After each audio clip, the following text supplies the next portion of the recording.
I am honored to join you today to officially receive the report of the examination of the systems, policies, procedures, and the practice of the work of the Kenya Prison Service. This follows the conclusion of the Ethics and Anti-Corruption Commission comprehensive examination of the KPS systems, policies, procedures, and policies. This exercise began in September 2024 and covered all the directorates of the Kenya Prison Service, Prison Staff Training College, the regions, and 32 sampled prisons, among other areas, including 12 stakeholder institutions. On behalf of the Kenya Prison Service, I wish to convey our sincere appreciation to UNODC and EACC for your commitment to supporting institutions in identifying governance weaknesses, closing policy gaps, and strengthening internal controls. Prison Service is a critical institution in the criminal justice system that plays a central role in ensuring public safety through containment, offender rehabilitation, and the protection of human rights. In discharging this mandate, we recognize the need to uphold the highest standards of good governance. The report being presented to us today comes at a timely moment in our ongoing institutional reform agenda.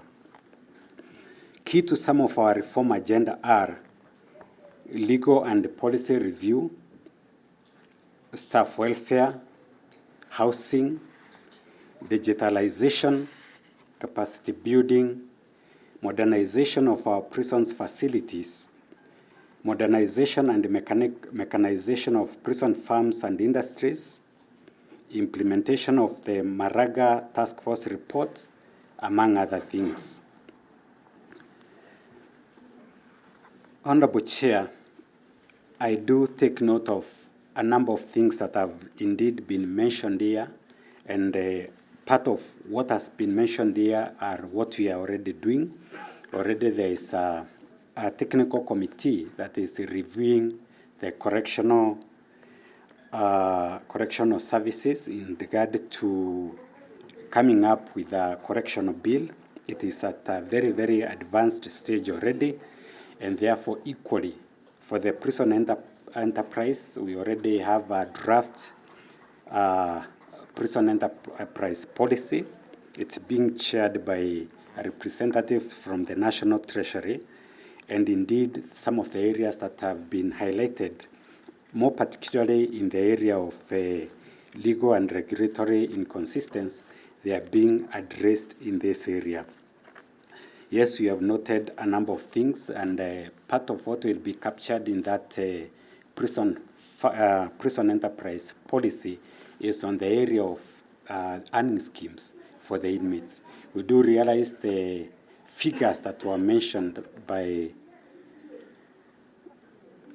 Bwana Vincent.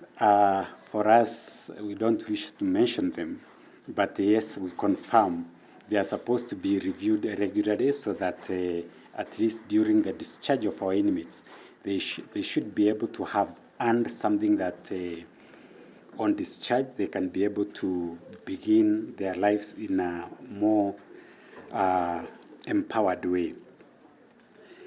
There are a number of areas that looking at the Mandela rules, we have actually implemented. We have human rights officers at the stations, and yes, we have inspection tools looking into the operations, and yes, the EACC coming in is able also to give us a hindsight of what we have not been able to see, particularly when we sit at the headquarters.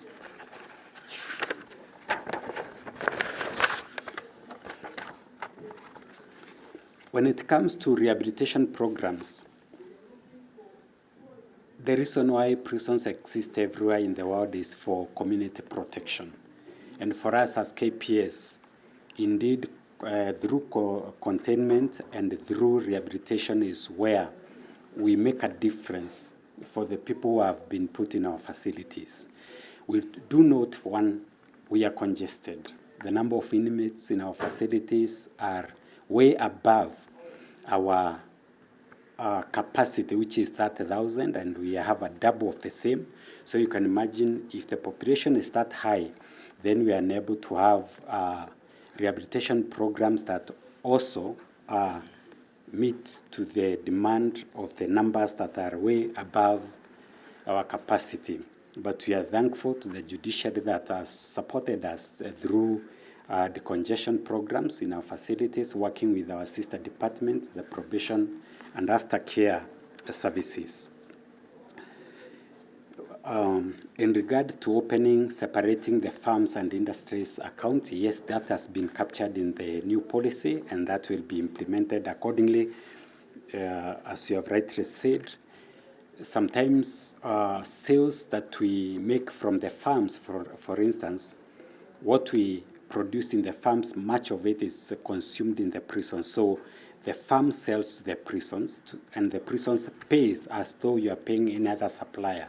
But due to some challenges, particularly money coming in, that is in form of AIE allocation, there is a delay of the payments, and therefore this fund sometimes is low in terms of funding, and therefore we are unable to release allocations to the farms and even the industries timely, so that we can be able to, because their seasons are different within the country, so that we can be able to facilitate the farms to procure inputs on time.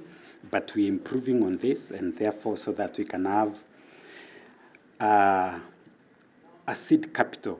Through this modernization, we have made a request to the National Treasury so that we can get a seed capital to enable us to have more funds to be able to prudently manage farms and industries. Thank you that you have mentioned in the area of internal audits, and we have also heard about the supply chain, what needs to be put in place will be put in place, and we purpose to ensure that all these areas, as recommended, will be done efficiently and effectively. In terms of infrastructure, key to it, of course, is staff housing, which is key. I'm happy to report that the national government has agreed to construct 10,000 staff houses, which will be advertised very soon in all counties within the Republic to improve the welfare of our officers. Similarly, we are hoping to engage through PPP to ensure we are able to modernize our facilities, which have not been modernized for quite a long time. And because of budgetary constraints, we are unable to get sufficient funding for civil works, maintenance of buildings, but we'll continuously, through our accounting officer, engage the National Treasury to ensure that we get funding to modernize our facilities so that we can secure the people who have been brought and put under our custody. As the Kenya Prison Service, we remain committed to an open door policy and continue to embrace collaboration with other government agencies and stakeholders to promote accountability, integrity, and transparency. The report will provide a hindsight of our operations and recommend the reform goals we aspire to achieve. Mr. Chairman, I'm confident that the findings and recommendations contained in the report will be of great value to the Kenya Prison Service. They will give us a honest, evidence-based view of the areas where we are doing well, and more importantly, the areas that we require immediate attention and corrective action. We are committed to implementing the recommendations that will be presented, that have been presented here today. I wish to assure the Commission and also the UNODC and all the stakeholders present that we shall not only act on these recommendations, but also institutionalize mechanisms to monitor and evaluate our progress. To our partners, UNODC, who have supported us in many other programs before, and EACC, We look forward to continued collaboration as we implement reforms and strive to build a prison service that is not only efficient and effective, but also ethical, transparent, and accountable. We undertake to develop an implementation plan as advised for the implementation of the recommendations that have been issued or given here today. Together, we can build a prison service anchored on justice, integrity, professionalism, and the rule of law. Thank you.